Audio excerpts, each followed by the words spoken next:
Alright, we are going to talk about making a handle for your mug.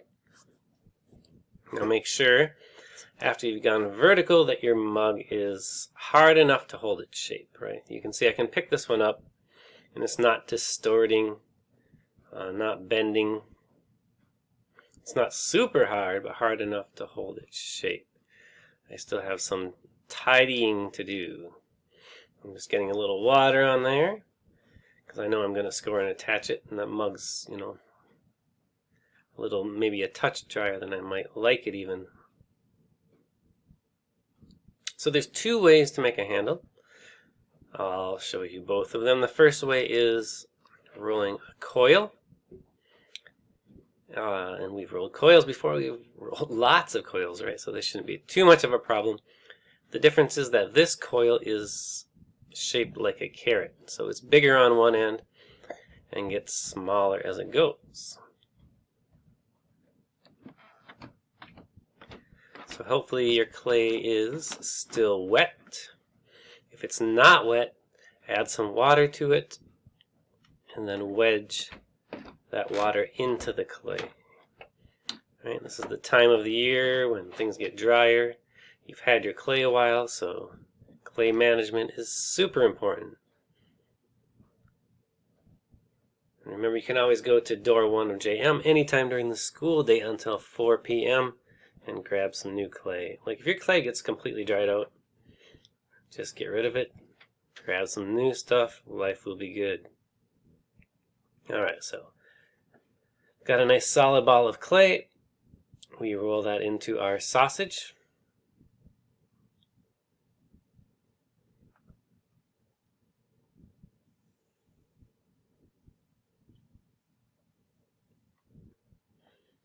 And rolling a coil, I think, is a lot easier on a hard surface than on the fabric. The fabric tends to move and makes rolling a coil very frustrating.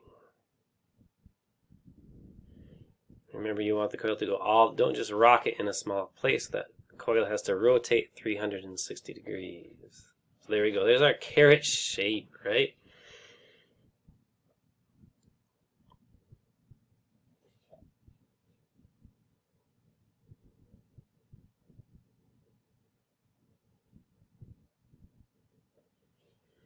Remember, if it takes you a couple times to get this rolled out, that's not a problem. We want to get a nice handle.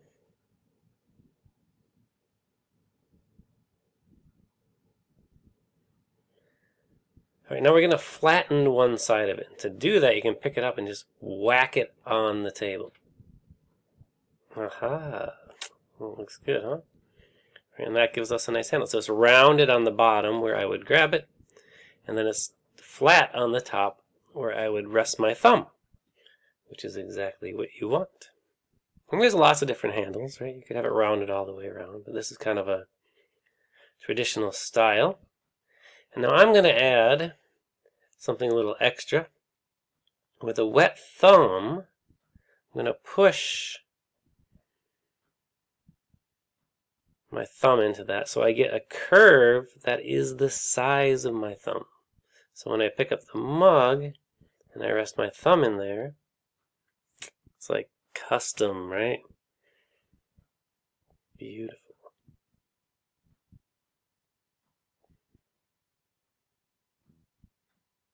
So that's another thing you can do. You could keep it flat. There's mugs that have it flat. There's mugs that have it round. Lots of options. This is the one I prefer, though.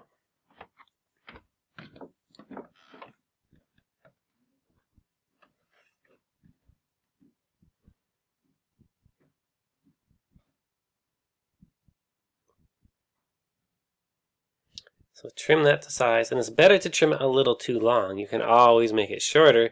It's difficult to make it longer. So I'm kind of gambling here. Usually I make my handles a little long and then just cut it.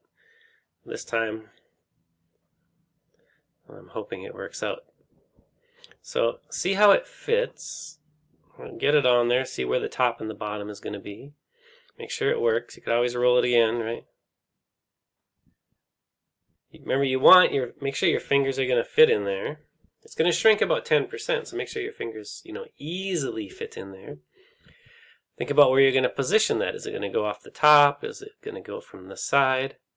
I'm going to set my handle aside. Now I'm going to score and slip. Now there's a lot of different things. We're just going to take a quick break here. Interrupt the program. There's a lot you can do with handles. Now I suggest you start with a simple one, right? But like this one goes from the bottom, right? This one's right in the middle. And that one, it's completely round, right? This one's a little below the surface, again round, a little thin handle. This one's up high and a lot of texture on there. That one's interesting. Look at how thick that is, right? So there's a lot of ways to do, right? There's a lot of ways to do handles. You can, do some, just do a Google search for mugs. And make sure you know what you want before you get started, right? Okay, so then we're going to score it, where it's going to attach. Make some slip.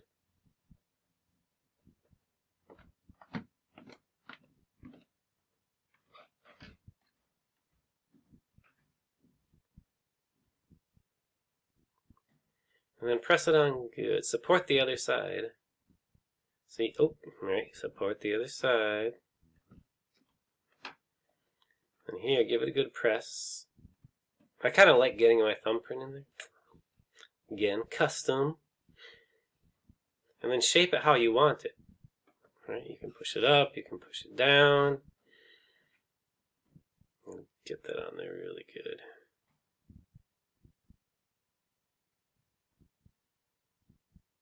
So get it shaped and then start making sure everything's blended nicely. Mine's going right from the top, and they don't have to.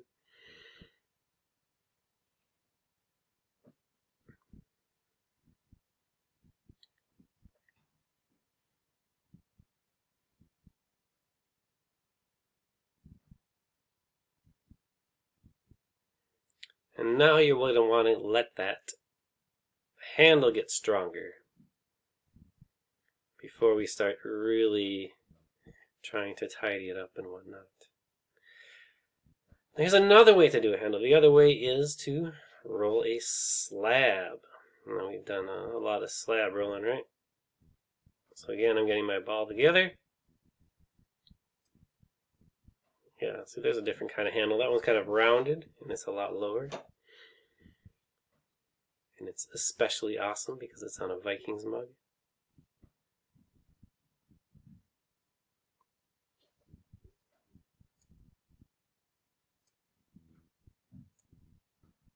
Okay, so I got my ball of clay, get it flat, roll out an elongated slab, because it's a handle, it's long, much, much longer than wide. Okay, we still want it to be smooth, so make sure we try not to get the creases in there. So I got a little bit, but we can card that out.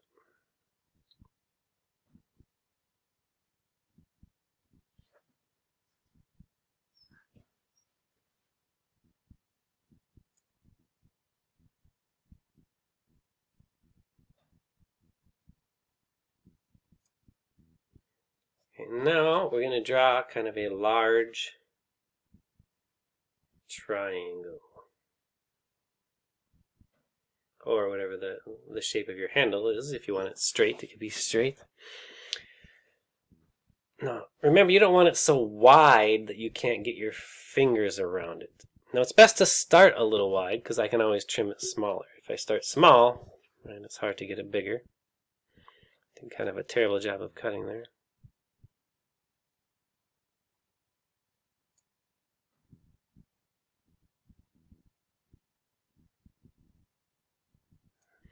Alright, so there's our handle, or what it might be, because I can always adjust it, I can always make it smaller.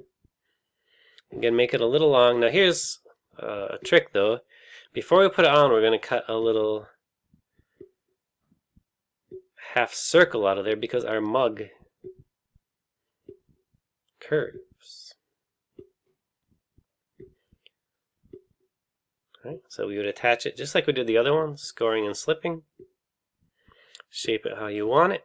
But that's just a different style handle. It has a nice look to it as well. I've done some of those as well. Just don't get it too thick. Sometimes I see people putting them on very, very thick. You can never wrap a finger around it. That's as thick as it should be. That might be a little on the thick side. But it'll work. So those are your 2 styles of handles. Then there's more than that. There's more than that. You know, look around. Whatever's going to work for you. Grab some mugs from around your house. If you have some, lift them up. See what feels comfortable. That one's got like a wider curve. I love that one. The one on the right, I got that at Northern Clay Center. That was expensive, but it's beautiful. I love it. Which one's better? I don't know. All right, so take your time with this. The handle can be a really, really nice accent piece. But our first time through, you know, keep it simple.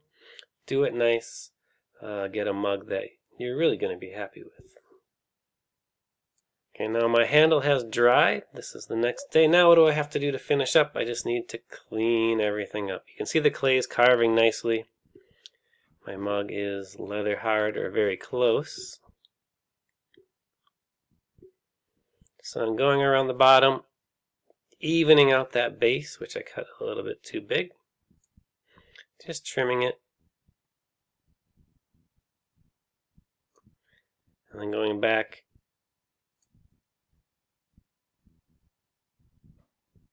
with my thumb and kind of healing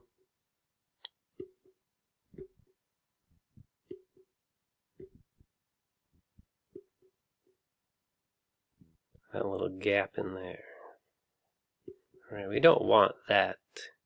That would get dirty, wouldn't it?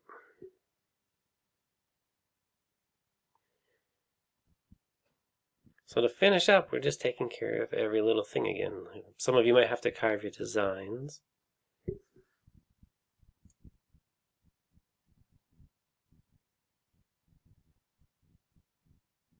Card it in some places. Now this is really important for all of your mugs, is to get a nice lip on there. If we're going to be drinking from these, it should be rounded. So I'm pushing pretty hard, and I'm turning this into a U shape. You can look at your mugs. Go again, look at mugs around your house, see what they look like.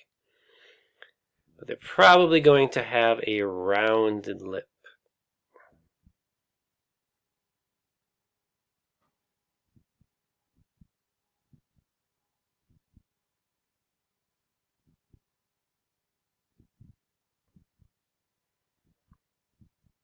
And really take your time with this. It's going to be worth it. Getting a nice lip on there. Nice and rounded. Just work that slowly.